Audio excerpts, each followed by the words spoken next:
అందరికీ హాయ్, పెద్దవాళ్ళకి నమస్కారం. వెల్కమ్ టు కామేశ్వరతో కబుర్లు.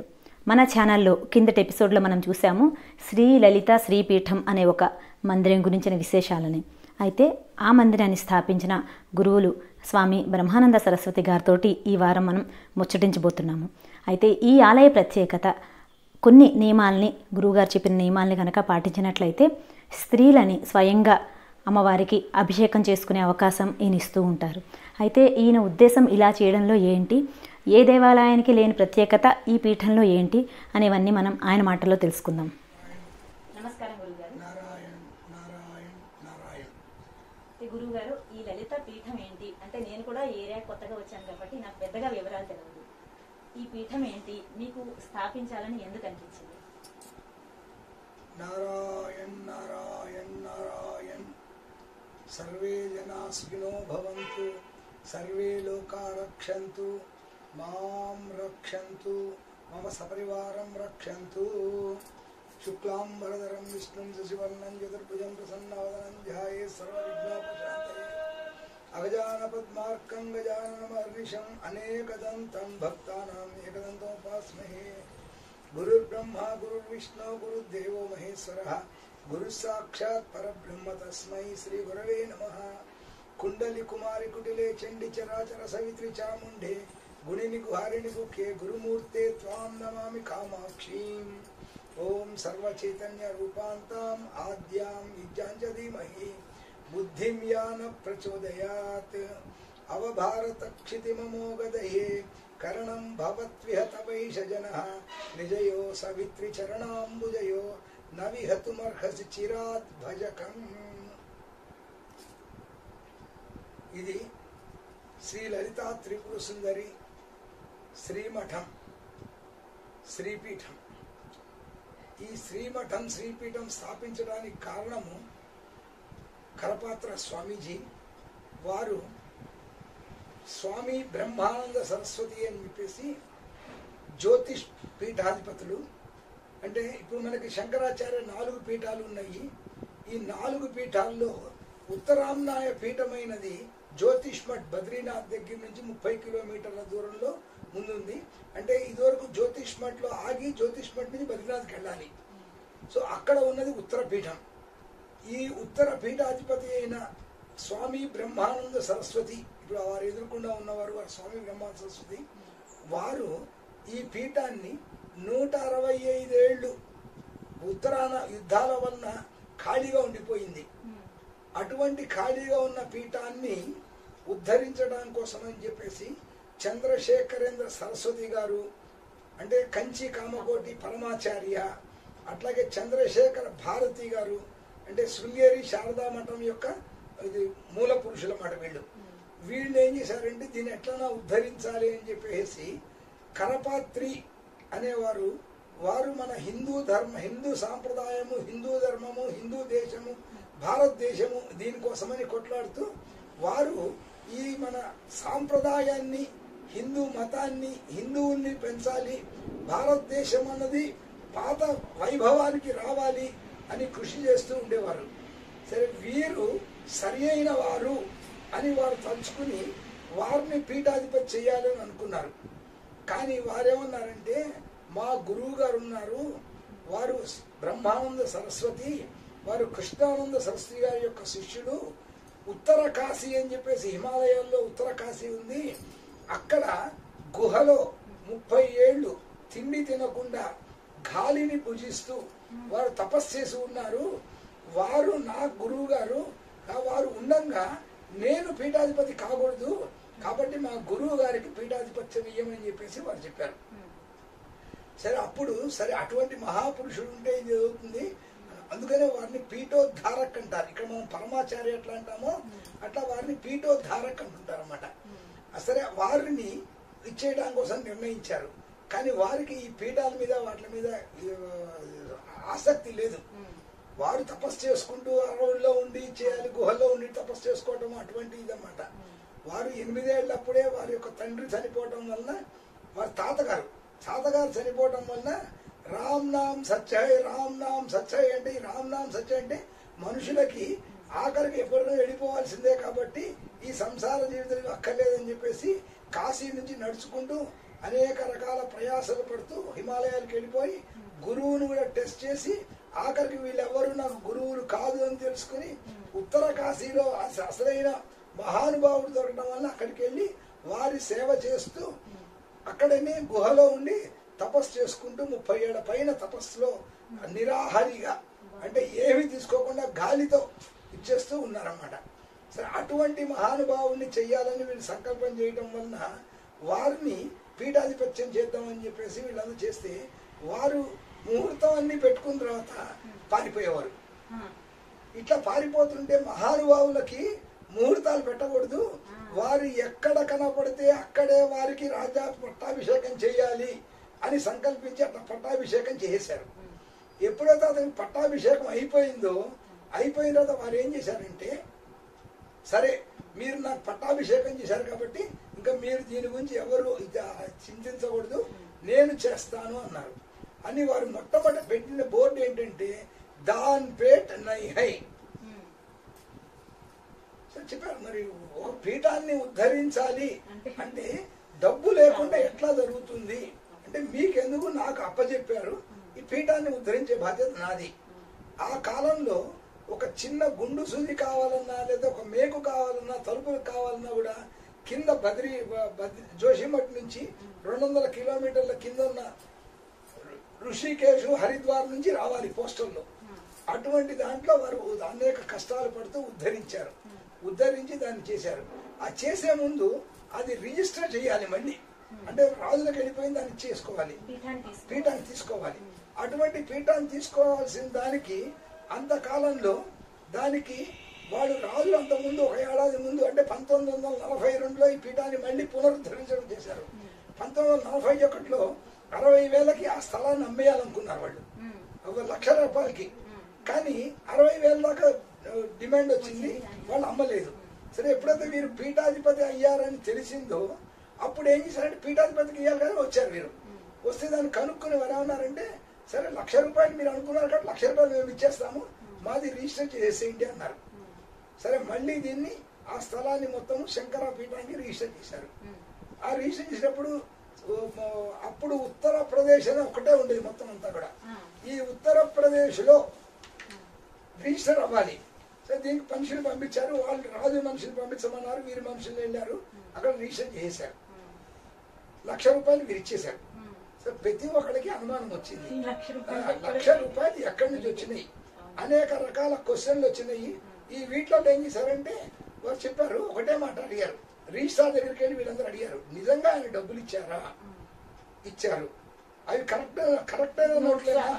నోట్లు కరెక్ట్ అయిన నోట్లే. మరి ఎట్లా వచ్చింది వీరికని ఉంటారు కదా చాలా మంది.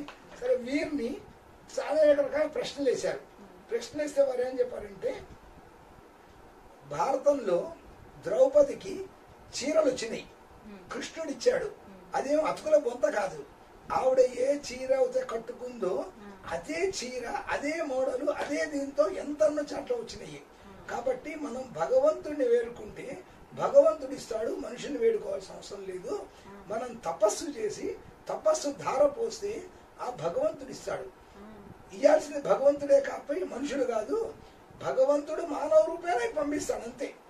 కాబట్టి ఆ విధంగా అని చెప్పారు. అయిపోయింది, అక్కడితో అది ప్రతిష్ట అయిపోయి మొత్తం కార్యక్రమం అంతా సవ్యంగా అయింది. సో నేను దాన్ని స్ఫూర్తిగా తీసుకున్నా. కాబట్టి నేనేం చేసేవాడిని, చిన్నప్పుడు చేస్తుంటే ఈ తపస్సు కోసం వాటి కోసం మంత్రోపదేశం కోసం వెళ్తే ఒక్కొక్కళ్ళు పెద్ద లిస్ట్ ఇచ్చి ఈ లిస్టు ప్రకారంగా పట్టమంటే డబ్బులు ఉండేవి కాదు. అప్పుడు బీద పరిస్థితి చేయడానికి బీద పరిస్థితిలో ఉండేది. తర్వాత కొంతమంది నిజంగా చేద్దాం అనుకున్నా కూడా నువ్వు చిన్నపిల్లడు నువ్వేం చేస్తావు అని ఎలగొట్టేసేవాళ్ళు. ఎక్కడికైనా వెళ్తే గుళ్ళకన్నా వెళ్తే వాటికి వెళ్తే డబ్బున్న వాళ్ళనేమో తీసుకెళ్లి అమ్మవారి దగ్గర ముట్టించుకుని దాన్ని ఇచ్చేసేవాళ్ళు, డబ్బు లేని వాళ్ళు పక్కన నుంచి పెళ్ళగొట్టిస్తుండేవాళ్ళు. సో ఇటువంటివన్నీ చూసిన తర్వాత నాకేమనిపించిందంటే, ఈ మనుషులు డబ్బులతో నిండిపోయారు కాబట్టి ఇటువంటిది ఉండకూడదు, భక్తి మార్గంలో ఎవరెవరైతే ఉంటారో వాళ్ళందరికీ అమ్మవారి యొక్క అనుగ్రహం వచ్చేట్టుగా చెయ్యాలి అన్న ఒక సంకల్పం కలిగింది నా 17వ ఏట. ఆ సంకల్పం కలిగి ఆ 17వ ఏట నుంచి ఆ అమ్మవారి యొక్క జపం చేసుకుంటూ వస్తున్నాను. అనుకోకుండా నా యొక్క అమ్మవారి యొక్క అనుగ్రహంతో నాకు కరపాత్ర స్వామీజీ వారు 1964లో హైదరాబాద్ లో చాతుర్మాస దీక్షలకు వచ్చారు. నేను వేదాంతం సుబ్రహ్మణ్యావధాని గారి దగ్గర చదువుకుంటుండేవాడిని. వారు ప్రతి సంవత్సరం ప్రతి నెల 1,00,000 బిల్వార్చన కుంకుమార్చన చేస్తుండేవారు. ఎట్లా ఉండేదంటే ఎవరు బయట ఇది కాకుండా ఎవరి శక్తి కొద్ది వాళ్ళు ₹1 రూపాయి అట్లా వేసుకుంటే మాకు ఒక 30 రూపాయల్లో అప్పుడు 1,00,000 బిల్వార్చన 1,00,000 కుంకుమార్చన భోజనాలతో సహా అయిపోయింది. ఎవరికి డబ్బులు ఇవ్వాల్సిన అవసరం లేదు. అట్లా చేస్తూ వస్తున్నాం అన్నమాట. దానికి వీరిని కరపత్ర స్వామీజీని పిలిచారు. పిలిస్తే వారు ఏం చేశారంటే ఇక్కడికి వచ్చి మమ్మల్ని చూసిన తర్వాత వారిలో నాకు అమ్మవారి యొక్క సాక్షాత్కారం జరిగింది. సాష్టాంగ ప్రణామం చేసిన వారు ఏమన్నారంటే, నువ్వు నేను చాతుర్మాస బాన్సోట రమ్మన్నారు, నీకు అమ్మవారి అనుగ్రహం ఉంది కాబట్టి ఎవరు ఏం చెప్పినా కూడా. కానీ చాలా మంది నన్ను అమ్మవారి పూజ చేస్తున్నావు, తల అనుస్తుంది అదనుస్తుంది అని భయపెట్టించేవాళ్ళు. అటువంటిది ఏం లేదు, నువ్వు ఇప్పుడు ఏ విధంగా చేసుకుంటున్నావో ఆ విధంగానే చేసుకో అని వారు చెప్పి నాకు అప్పుడు ఏం చేశారంటే ఒక రుద్రాక్షమాల ఒక చిన్న ఒక్క ఇచ్చారు. ఇది నీ దగ్గర పెట్టుకో, నీకు ఎటువంటి ఇబ్బందులు రావు అన్నారు.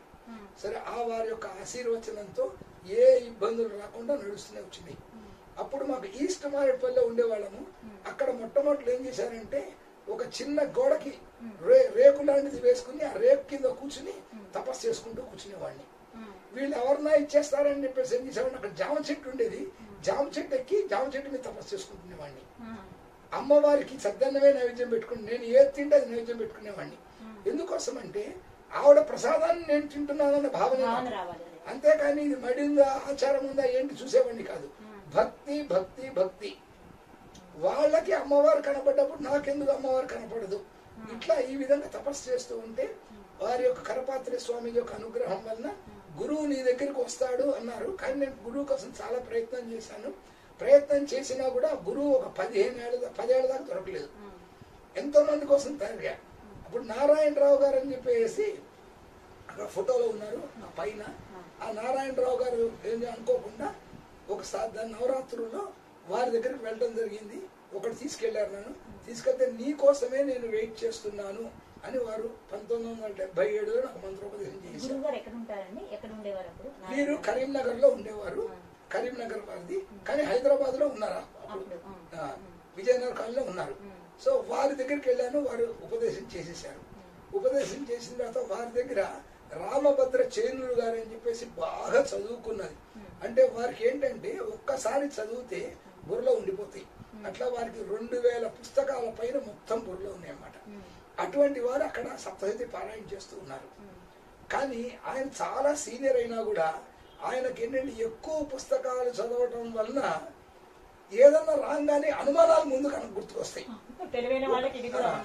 కాబట్టి ఏంటంటే ఆ విధంగా ఉంది. కాబట్టి వారు ఏం చెప్పారంటే నాకు, నువ్వు పుస్తకాలు ఏమి చదవద్దు, గురువు గారు ఏం చెప్తే అదే చేయమన్నారు. మా గురువు గారు ఏం చెప్పారంటే ఆయన చాలా కోపిష్టి. వారు దేవతార్చన ఎక్కువ చూసినా కూడా తిట్టేవారు. పుస్తకాలు చూసి నేను చూడమన్నాననేవారు. జపం చేయి జపం చేయి జపం చేయి జపం చేయి. అట్లా 7 ఏళ్ళు జపం చేస్తే అమ్మవారి యొక్క అనుగ్రహంతో ఆవిడ సాక్షాత్కారం జరిగింది. కానీ ఆ సాక్షాత్కారం జరిగినప్పుడు ఎంత ఉగ్రంగా వచ్చిందంటే అదే ఏ మాత్రం కొంచెం పొరపాటైనా కూడా నరాలు పగిలిపోయి నేను చనిపోతాను, అంతటి ఉగ్ర రూపంలో వచ్చింది. కానీ మొట్టమొదటి నుంచి అమ్మ అమ్మ అమ్మ అమ్మ అమ్మ అనే ఆవిడని ఇచ్చేసా. కాబట్టి ఆ ఆఖరి మూమెంట్ లో అమ్మా ఈ కొడుకుని కాపాడు అని నోట్లోంచి వచ్చింది. ఎప్పుడైతే అమ్మా ఈ కొడుకుని కాపాడని నోట్లోంచి వచ్చిందో అప్పుడు ఆవిడ 3 రూపాల్లో తెల్ల చీర, పచ్చ చీర, ఎర్ర చీర కట్టుకుని కట్టె పట్టుకుని వెళ్ళిపోయింది. ఇంకా అప్పటి తర్వాత ఇప్పుడు ఉగ్రంగా రాలేదు. ఇంకా ఆవిడ అనుగ్రహం వచ్చింది. ఇంకా అక్కడి నుంచి నా యొక్క సాధన స్టార్ట్ అవుతూ సాధన అవుతూ నేను 2006లో 1994లో సొంతగా ఒక ఇల్లు కట్టుకోవాలి అని ఒక సంకల్పం వచ్చింది. అది కూడా అమ్మవారి ప్రేరణతో. కొన్ని కారణాల వలన నేను ఉన్న స్థలం నుంచి బయటకు వెళ్ళిపోవాల్సిన అవసరం పడ్డది. అది అమ్మవారి ప్రేరణ, లేకపోతే కాదు. అప్పుడు నేను మల్కాజిగిరిలో ఉండేవాడిని. ఆ మల్కాజిగిరిలో ఉంటూ మల్కాజిగిరిలో నేను ఉన్న ఇల్లునే కొనుక్కుని అదే ఇల్లు అంటే అది మంచి తపస్శాలి వారి ఇల్లు అన్నమాట. ఆ తపస్శాలి సూర్యోపాసకుడు. అతను ఆంధ్రప్రదేశ్ మొత్తంలో సూర్యోపాసనలో 3వ వాడు, అంత గొప్పవాడు అన్నమాట. ఎంతటి ధార్మికుడు అంటే దారిలో వస్తుంటే ఎవరన్నా కష్టాల్లో ఉన్న చొక్కాబడి ఇప్పించి ఇచ్చేస్తాడు. మార్కెట్ నుంచి కూరలు పట్టుకొస్తున్న ఆ కూరలు వాళ్ళకి ఇచ్చేసి ఇంటికి వచ్చేస్తాడు. అటువంటి ధార్మికుడు. ఆయన తపస్సు చేసిన ఇల్లు. కాబట్టి ఈ ఇల్లు నేను కొనుక్కుంటే తపస్సాలి ఇంట్లో నేను తపస్సు చేసుకుంటే బాగుంటుంది అన్న ఉద్దేశంతో నేను తీసుకుంటే దానికి కొన్ని ప్రత్యంగరాలు వచ్చేసి ఇంకేమన్నా కానీ అక్కడ ఉండకూడదు, ఇల్లు కట్టుకోవాలని చెప్పేసి వచ్చేసాను. నాకు ఒక శిష్యుడు ఉండేవాడు అశోక్ అని చెప్పేసి, కాంట్రాక్టర్ అన్నమాట, సివిల్ కాంట్రాక్టర్. అతను ఇక్కడ ఈ మంజు ఎన్క్లేవ్ అంటారు, ఈ మంజు ఎన్క్లేవ్ అతను స్టార్ట్ చేశాడు. సరే నేను అతని దగ్గరికి వచ్చాను. ఇతనికి వచ్చి నాకు ఇల్లు కట్టుకోవాలనుకుంటున్నాను, నాకు ఒక స్థలం కావాలి. అప్పుడు నా దగ్గర డబ్బులు కూడా లేవు, కానీ పట్టుతో బయటకు వచ్చా అంతే. ఇక్కడికి రాగానే అతను ఏం చేశాడంటే ఇక్కడ లేవు ఇల్లు, మల్కాజ్గిరిలోనే ఉంది మంజు ఎన్క్లేవ్, ఇంకోటి అక్కడ ఉంది. అక్కడ అవుతేనేమో 200 గజాలకి 2,85,000 ఇల్లు వస్తుంది. ఇక్కడ అవుతేనేమో 181 గజాలే 2,85,000. కానీ ఇక్కడ లేవు ఖాళీలు, అక్కడ ఉన్నాయి, అక్కడ ఇస్తాడు. నేను మల్కాజ్గిరిలో ఉండదలుచుకోలేదు, అక్కడ ఉండకూడదని నేను నిర్ణయించుకున్నాను అన్నాను. అని తను చెప్పాను, మరి ఇక్కడ లేవు అక్కడ ఇస్తా అన్నారు. నేను ఇంటికి వెళ్ళిపోయిన తర్వాత మొర్నాడు అతను మళ్ళీ ఫోన్ చేశాడు. ఈ స్థలము ఏదైతే ఉందో, ఈ ఇప్పుడు ఇల్లు కట్టిన స్థలము, ఈ స్థలము అతనికి ఎవరైతే ఉన్నాడో ఓనర్ డబ్బులు ఇచ్చినాడు, అతను ఇతనికి 5 అక్కర్లేదు, అక్కడది 200 గజాలు కావాలి, అక్కర్లేదు అన్నాడు. అంటే సరే నేను ఇక్కడ వచ్చేసిన వెంటనే అతనికి 10 రూపాయలు ఇచ్చా. అంటే నేను ఇచ్చింది అడ్వాన్స్ 10 రూపాయలు. ముహూర్తం చూసాము 17th November 1995. ముహూర్తం చాలా బాగుంది గృహప్రవేశానికి. కాబట్టి ఇంకా ఓన్లీ 9 నెలలు కూడా లేదు, ఇట్లా ఉందని చెప్పాను. అంటే నీకెందుకు నేను కట్టించి ఇచ్చేస్తాను అతను మొదలుపెట్టేసాడు. తర్వాత కష్టపడి ఏదో డబ్బులు ఇచ్చాము. ఈ పక్కంది స్థలం ఏదో ఇప్పుడు గుడి ఉన్నదో, ఈ స్థలాన్ని అతని కోసం ఉంచుకున్నాడు. అంటే ఇది కార్నర్ బిట్, తూర్పు ఉత్తరం ఉన్న కార్నర్. అతను కమర్షియల్ గా అతను పెట్టుకున్నాడు, ఇది నాకు ఇచ్చేసాడు. ఇచ్చిన తర్వాత నేను మొట్టమొదటి చూసినా పెద్ద చిన్నగా ఉంది. ఏమయ్యా నీకు తెలుసు కదా నా పూజలు ఇవన్నీ, ఈ స్థలం ఇంత కాస్త సరిపోతుంది, ఎక్కడ సరిపోతుంది, నా కాడి పక్క నాదే స్థలము, నీకు ఎంత కావాలో తీసుకోమన్నాడు. అంటే నాకు అప్పుడు తెలవక 8 గజాలు ఇచ్చేసేయమన్నా. అంటే 8 గజాలు ఇచ్చేవాడికి అది 181 కాస్త 225 గజాలు అయిపోయింది మొత్తం. సరే అయిపోయింది, గృహప్రవేశం అయ్యాము. గృహప్రవేశం అయిన నాకేమనిపించిందంటే ఇక్కడ తపస్సు చేసుకోవాలి, ఈ తపస్సు చేసుకుంటే అని చెప్పేసి ఏం చేశానంటే ఇల్లు కట్టేటప్పుడే ఆ కింద పూజ గదిలో అండర్ గ్రౌండ్ తపస్సు గుహలాగా కట్టుకుని ఇక్కడ తపస్సు చేస్తూ ఉండేవాడిని. ఉంటే ఇక్కడ గృహస్థాశ్రమంలో ఉండి ఇక్కడ తపస్సు చేస్తుంటే రేపు కష్టమైపోతుంది, వీళ్ళందరూ వస్తే ఎందుకైనా మంచిది విడిగా ఇంకోటి పెట్టుకుంటే బాగుంటుంది అని. 1 ఏడాది అయిపోయింది, పక్కన ఖాళీగా ఉంది ఈ స్థలం. సరే అతనికి చెప్పాను, అయ్యా నేను ఇట్లా తపస్సు చేసుకోవడానికి కోసం అని 16 రకాల 16 బిల్వ చెట్లు పెట్టుకుని ఒక చిన్న కుటీరం వేసుకుని ఆ కుటీరంలో నేను తపస్సు చేసుకుంటాను, ఇది ఇంట్లో వాళ్ళు గృహస్థులు ఉంటారు, ఇట్లా చేస్తే బాగుంటుంది అన్నాను. ఇక గురువు గారు మీరు చెప్పినప్పుడు కాదంటా తీసుకోండి అన్నాడు. మరి ఎంత ఇయ్యాలి నేను అంటే, మేము ఇది మీకు మొట్టమొదటి మేము అమ్మినప్పుడు 495 రూపాయలు గజం ఉంది, కాబట్టి అదే రేటుకి ఇచ్చేసేయండి. నేను ఒక ఇల్లు మొత్తం కడితే సబ్ కాంట్రాక్ట్ అంతా కనుక 10,000 రూపాయలు నాకు వస్తుంది బెనిఫిట్, కాబట్టి 10,000 రూపాయలు అంటే సరే ఓకే ఇచ్చేస్తా అన్నాను. అంటే అతను ప్రహారీ కూడా కట్టించేసి నాకు ఇచ్చేసాడు. ఇంకా నేను డబ్బులు ఇవ్వలేదు అతనికి, మొత్తంకి ప్రహారీ కూడా కట్టించేసి నాకు ఇచ్చేసాడు అనమాట. ఇచ్చేసిన తర్వాత రిజిస్ట్రేషన్ అయిపోయింది. దెన్ అక్కడ ఏం చేశాను, ఒక ఇది వచ్చేసి 16 బిల్వం చెట్లు స్థాపన చేసి ఒక దసరాలో 1996 దసరాలో స్థాపన చేసి బిల్వ చెట్లు అన్ని పెట్టాను. 3 ఏళ్ళు అయింది, బిల్వ చెట్లు పెరగలేదు సరిగ్గా. నాకు బాధేసింది. పైన ఒక ఇది మండపంలా కట్టేసుకున్నా కూర్చుని తపస్సు చేయడానికి కోసం అని, కానీ చెట్లు పెరగట్లేదు. ఏంటా చెట్లు పెరగట్లేదు అని చెప్పేసి నేను బాధపడుతుంటే అమ్మవారు కనపడి, ఇక్కడ నేను ఇదివరకు నుంచే చాలా కాలం నుంచి ఇక్కడ ఉన్నాను, ఇక్కడ నా గుడి ఉండేది, కాబట్టి నువ్వు మళ్ళీ ఇక్కడ గుడి కట్టు, నేను కిందే ఉన్నాను అని చెప్పేసి అమ్మవారు సంకల్పం చేసింది. నా దగ్గర డబ్బులు లేవు, ఎవరిని అడగడం లేదు, దాంపేట లేదని చెప్పేసి గురువు గారి యొక్క ఆదేశం ఉంది కదా.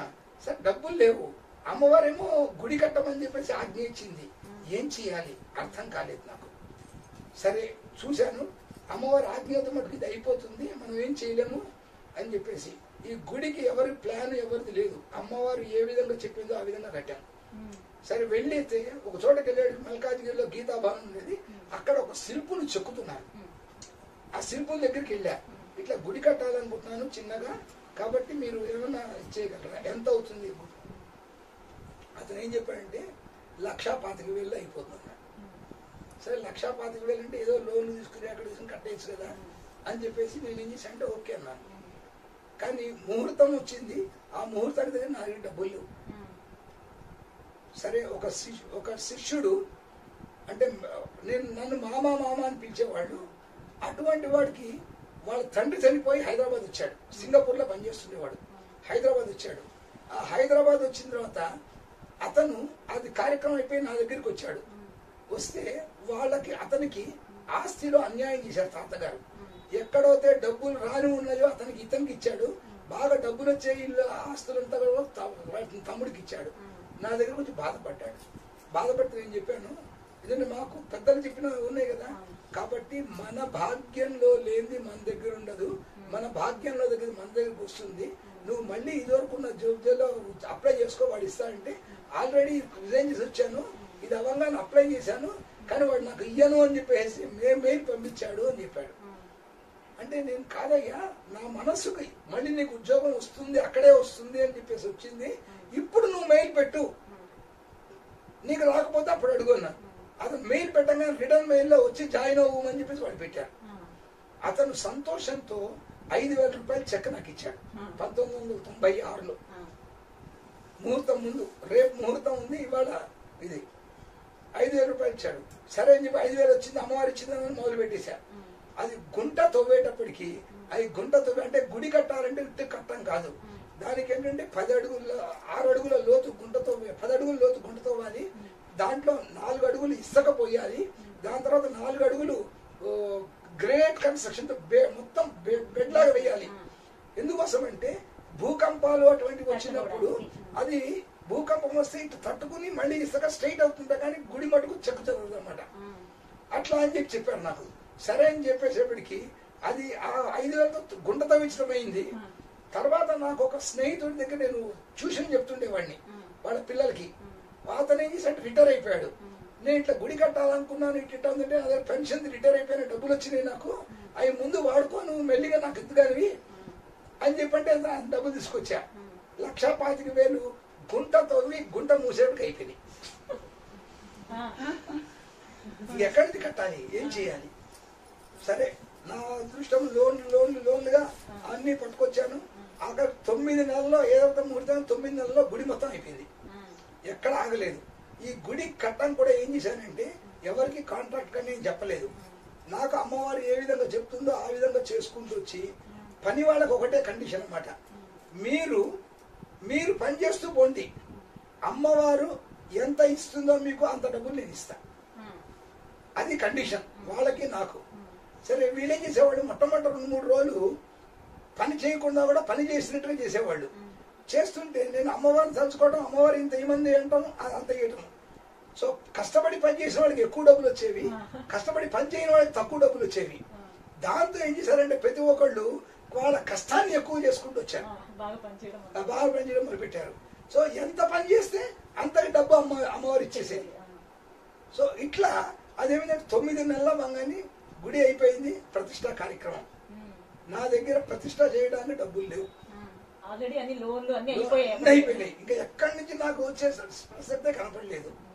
సరే అటు ఇటు జీపీఎఫ్, పార్ట్ ఫైనల్ విడ్రాయలు, ఆ విడ్రాయలు ఇవన్నీ తీస్తే నా దగ్గర ఒక 30,000 రూపాయలు కనపడ్డాయి.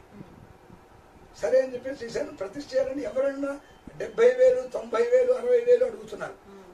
సరే ఏం చేయాలో నాకు తెలవలేదు, కానీ అమ్మవారు చెప్పింది కాబట్టి పని అయిపోతుంది అని నమ్మకం. సరే ఇట్లాగే వెళ్ళాను.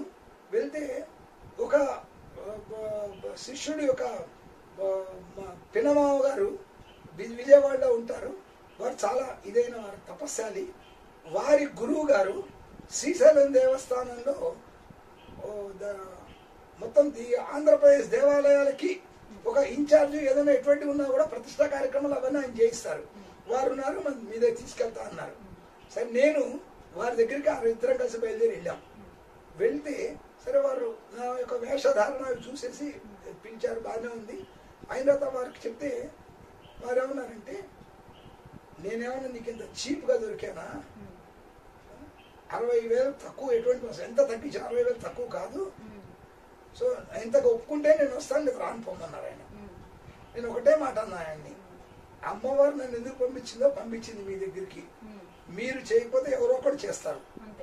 ముహూర్తం అయితే ఆవిడ ఇచ్చేసింది, ముహూర్తంలో అయిపోతుంది.